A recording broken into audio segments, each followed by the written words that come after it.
Hey guys, wanted to show the youth anglers today that want to fish something weedless, how to get your bait on a hook really, really nicely and really neat so that you can fish some more heavily weeded areas.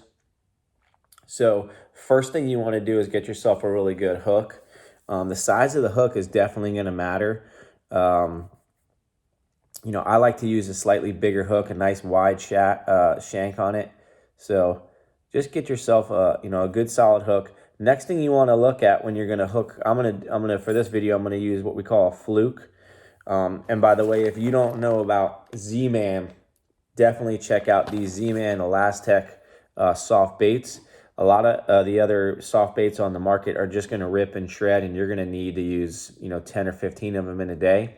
These Z-Man Elastec plastics, you can catch fish on it all day on the same soft plastic. I mean, these things are basically indestructible. So when you want to hook your fluke or worm or soft plastic weedless, you want to think about how much space you're going to need on that little area here where it's going to sit on the hook nice and neat. So the first thing you want to do is take the point of your hook, and you're going to want to point it right down just about that same distance that you have on the shank.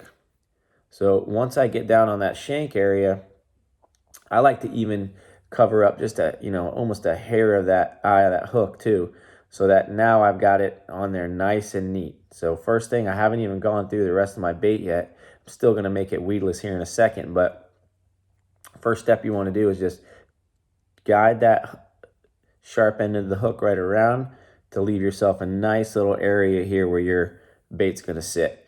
Then go right inside. Most of these soft plastics have a little guide area that you can kind of get your hook through, and then back your hook up a little bit so that you can kind of give yourself a little room to play with when it comes back through.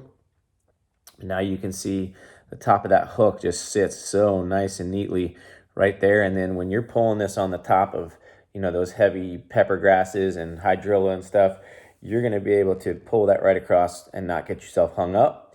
You'll still get a good hook set. You want to let those fish, get this in their mouth pretty good. Don't just quickly react to, let them kind of get it in their mouth. And then when you hook set, that thing's going to come down and get right in the fish's mouth. So that's how you want to hook your soft plastics so that you can stay out of those weeds. All right. Keep learning to fish and fishing to learn. All right. Get out there.